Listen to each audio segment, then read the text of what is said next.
RKB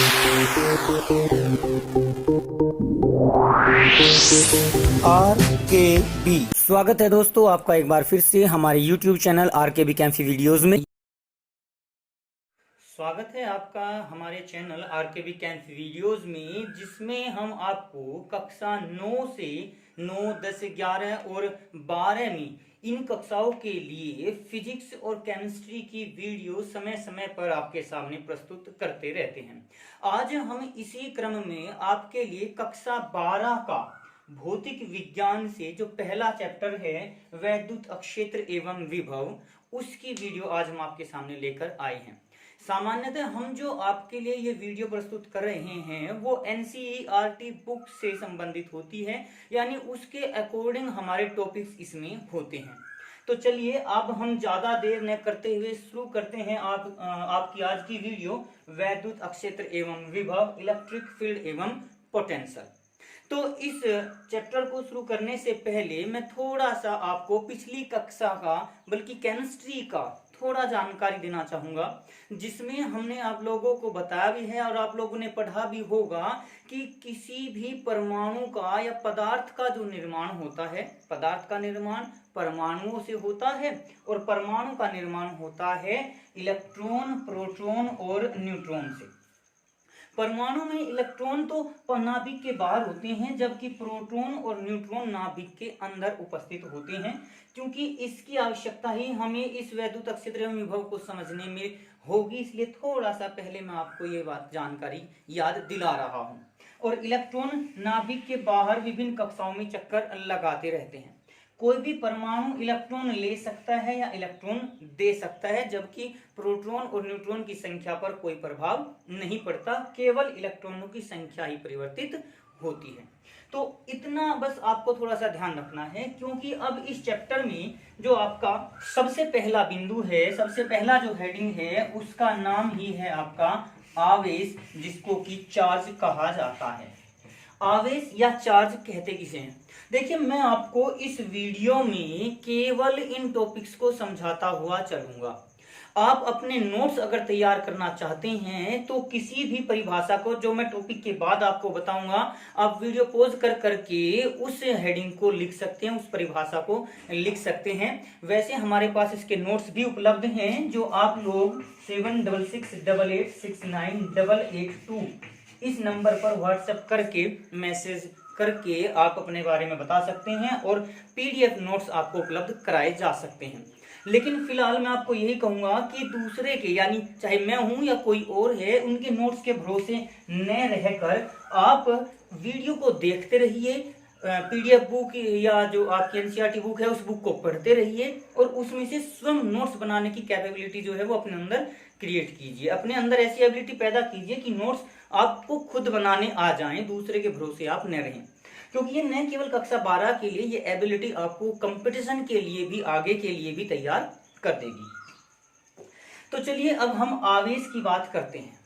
आवेश क्या होता है भाई? जब भी कोई दो पदार्थ अगर हम आपस में रगड़ते हैं, जैसे इस प्रकार से ही रगड़ते हैं, तो हमारे हाथ गर्म हो जाते हैं। अक्सर आप लोगों ने सर्दियों में देखा होगा कि जब हम कपड़े वगैरह चेंज करते हैं तो हमारे कपड़ों में से भी चट चट की आवाज आती है, कुछ चिंगारियां सी उत्पन्न होने लगती हैं अगर हम अंधेरे कमरे में कपड़े चेंज करते हैं।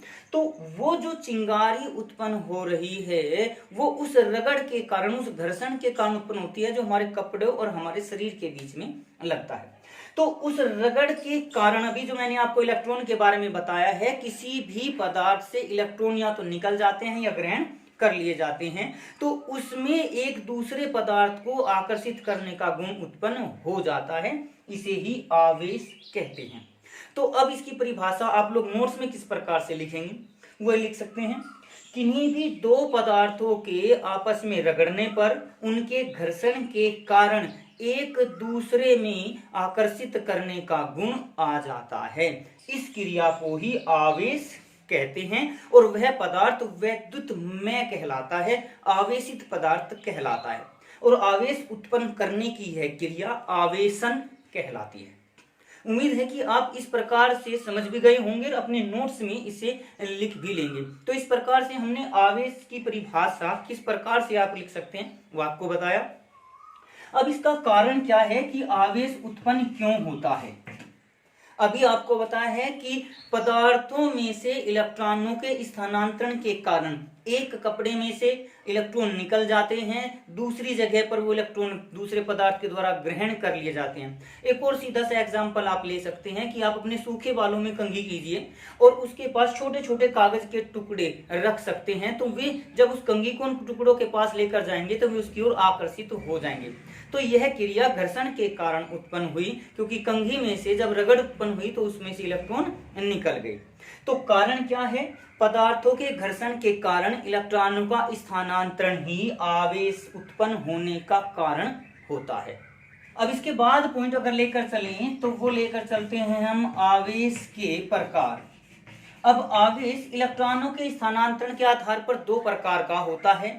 एक तो होता है धनावेश। धनावेश में सदैव इलेक्ट्रॉनों की कमी होती है। इलेक्ट्रॉन की कमी यानी जब भी कोई पदार्थ इलेक्ट्रॉन त्याग देता है तो उस पर उपस्थित आवेश धनावेश कहलाता है, और जब कोई परमाणु इलेक्ट्रॉन को ग्रहण करता है तो उस पर उत्पन्न आवेश ऋणावेश हो जाता है, यानी इसमें ऋणावेश में इलेक्ट्रॉन की अधिकता हो जाती है।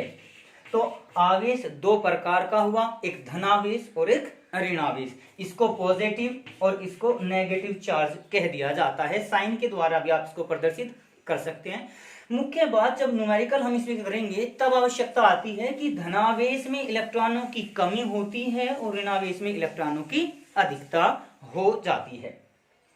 अब इसमें दो तीन बातें और आप लोगों को विशेष तौर पर ध्यान रखनी है। आवेश के गुण के रूप में हम उनको लेकर चल सकते हैं कि जब भी समान प्रकार के आवेश होंगे तो उनमें प्रतिकर्षण, दोनों प्लस के आवेश हों या दोनों माइनस के आवेश हों, तो उनमें सदैव प्रतिकर्षण बल कार्य करता है। दोनों एक दूसरे को आपस में एक दूसरे से दूर फेंकने की प्रवृत्ति रखते हैं, जबकि विपरीत आवेशों में आकर्षण बल लगता है। विपरीत आवेशों के बीच में आकर्षण बल लगेगा, दोनों एक दूसरे को आकर्षित करेंगे। इसका सबसे अच्छा उदाहरण आप लोग लेकर चल सकते हैं कि सामान्यतः हम जो कपड़े पहनते हैं, इन कपड़ों में हमारे कफ और कॉलर ही सामान्य तौर पर सबसे ज्यादा गंदे क्यों होते हैं। उसका कारण क्या है कि हमारी गर्दन, जब हम इस प्रकार से गर्दन हिलाते हैं, हाथ हिलाते हैं, तो सबसे ज्यादा जो घर्षण प्रक्रिया होती है वो हमारे कफ और कॉलर में ही होती है। इसीलिए हम इन कफ और कॉलर को सबसे ज्यादा गंदा पाते हैं, और उसके लिए कफ और कॉलर का स्पेशलिस्ट टाइड आप लोग यूज करते ही होंगे। चलिए, मैं किसी चीज का प्रमोशन नहीं कर रहा हूं यहाँ पे, ये तो केवल एक मजाक के तौर पर था। तो आप लोग इसका कारण क्या होता है कि जब कपड़े पर रगड़ लगती है तो इसमें से इलेक्ट्रॉन निकलेंगे। इलेक्ट्रॉन निकलने के कारण ये कपड़े हमारे हो जाते हैं पॉजिटिवली चार्ज, और जो धूल के कण होते हैं वातावरण में वो उन इलेक्ट्रॉनों को ग्रहण करके नेगेटिवली चार्ज हो जाते हैं, ऋणावेशित हो जाते हैं, जिस कारण पॉजिटिव हमारे कपड़े, नेगेटिव यानी कार्बन पार्टिकल धूल के कण, उनके बीच में आकर्षण बल लगता है और वे हमारे कपड़ों पर एकत्र हो जाते हैं, और हमारे कपड़े इन दो जगह से ज्यादा मात्रा में गंदे होते हैं। गंदे वैसे पूरे कपड़े भी हो सकते हैं, लेकिन इन दो जगह पर सबसे ज्यादा हमारा जो मैल होता है वो एकत्र होता है इस आवेश के कारण ही। तो यहां पर हमने ये आवेश के बारे में आपको कुछ जानकारी दे दी।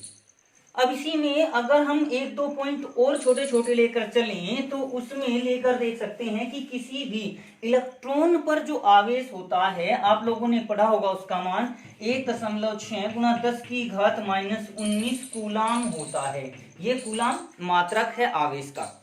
अब इलेक्ट्रॉन पर सामान्यतः ऋण आवेश लिया जाता है। अगर हम कहीं भी लिखा हुआ देखते हैं E, केवल E, तो उसका मान 1.6 × 10⁻⁻19 कूलाम होता है। आंकिक मान वो एक माइनस का लिया जा सकता है। सामान्य तौर पर हम इस माइनस को नहीं लिखेंगे, जबकि प्रोटॉन पर जो आवेश होता है वो पॉजिटिव होता है, 1.6 × 10⁻⁻19 कूलाम के ही बराबर। बस प्लस और माइनस का अंतर हमारा यहाँ सामने आता है, यहाँ घात हमारी दोनों में -19 ही रहेगी। किसी भी पदार्थ में जो कम से कम आवेश पाया जाता है वो E के बराबर होता है, इसलिए इसको मूल आवेश भी कहा जाता है। अगर आप लोगों से मूल आवेश की परिभाषा पूछी जाए तो मूल आवेश किसे कहते हैं? किसी भी पदार्थ पर उपस्थित न्यूनतम आवेश 1.6 × 10⁻⁻19 कूलाम होता है। अगर उसने इलेक्ट्रॉन त्याग दिए तो वो पॉजिटिव हो जाएगा, इलेक्ट्रॉन ग्रहण कर लिए तो वो नेगेटिव हो जाएगा। इसलिए हमने यहाँ प्लस और माइनस नहीं लिखा, केवल ये वैल्यू बोली है। इस आवेश की मात्रा को मूल आवेश कहा जाता है।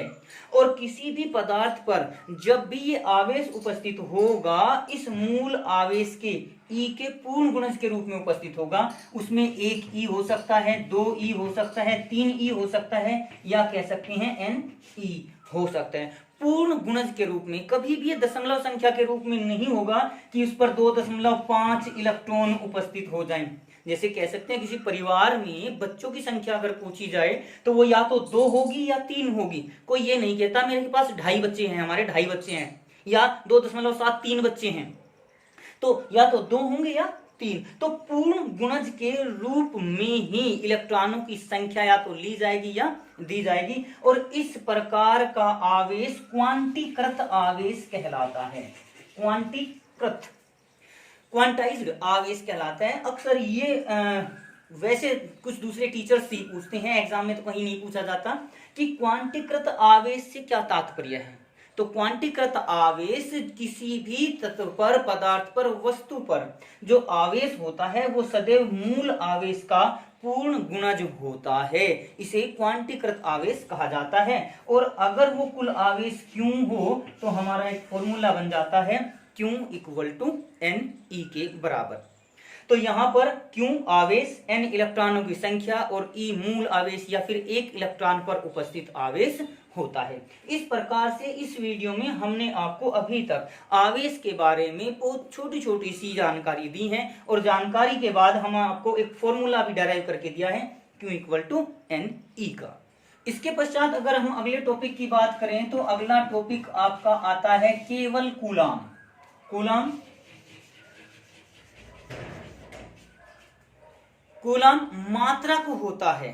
एमकेएस पद्धति या एसआई पद्धति में आवेश का मात्रक कूलाम होता है, ये इसकी परिभाषा भी है। अब इसको हम थोड़ा सा अगर व्याख्या करें, विस्तार पूर्वक इसको बताने की कोशिश करें तो किसी भी चालक तार में जब भी इलेक्ट्रॉन प्रवाहित होंगे, चालक तार में एक बिंदु से दूसरे बिंदु की ओर इलेक्ट्रॉन स्थानांतरित होते हैं, तभी हमारी विद्युत धारा प्रवाहित होती है। तो किसी भी निश्चित समय t में जितनी विद्युत धारा प्रवाहित होती है उनका गुणनफल ही आवेश कहलाता है। और आवेश के रूप में हम लिख सकते हैं आवेश बराबर विद्युत धारा गुणा समय। तो विद्युत धारा गुणा समय के आधार पर इसको लिया जा सकता है। आवेश को अगर हम Q से प्रदर्शित करें, विद्युत धारा को I से और समय को हम T से प्रदर्शित करें तो Q इक्वल टू हो जाएगा I T। एक फॉर्मूला हमारा ये भी हो जाता है।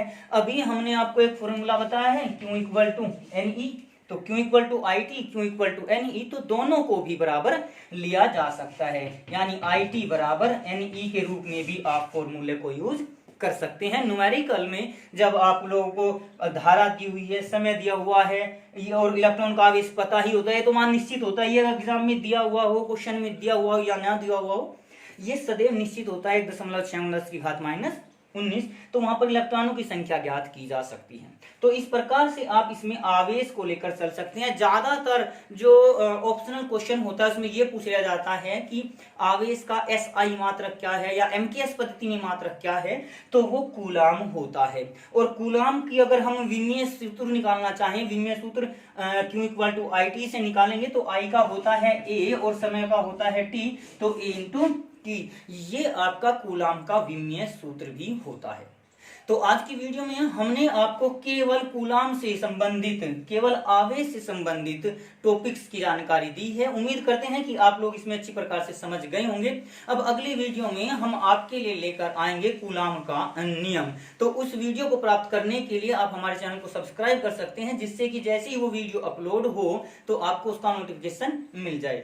हमारे चैनल पर केमिस्ट्री के कई चैप्टर कंप्लीटली तौर पर एनसीईआरटी बुक एक्सरसाइज जो है उसके साथ भी कंप्लीट रूप पर तैयार अपलोड हो चुके हैं, तो आप वहां से केमिस्ट्री को भी अच्छी प्रकार से समझ सकते हैं। और अगर किसी प्रकार की कोई प्रॉब्लम, समस्या आपके सामने आती है, किसी प्रश्न को लेकर आपके माइंड में कोई प्रश्न आता है, तो आप कमेंट बॉक्स में उसके बारे में लिख सकते हैं। हम कोशिश करेंगे कि अगली वीडियो में उसका समाधान करके आपको प्रस्तुत कर दें। तो आज की वीडियो के लिए आपका धन्यवाद। आज की वीडियो में बस इतना ही। अगली वीडियो प्राप्त करने के लिए हमारे चैनल को सब्सक्राइब करें, वीडियो को लाइक करें और अगर वीडियो अच्छी लगे तो कमेंट्स करें और दोस्तों को भी शेयर करें।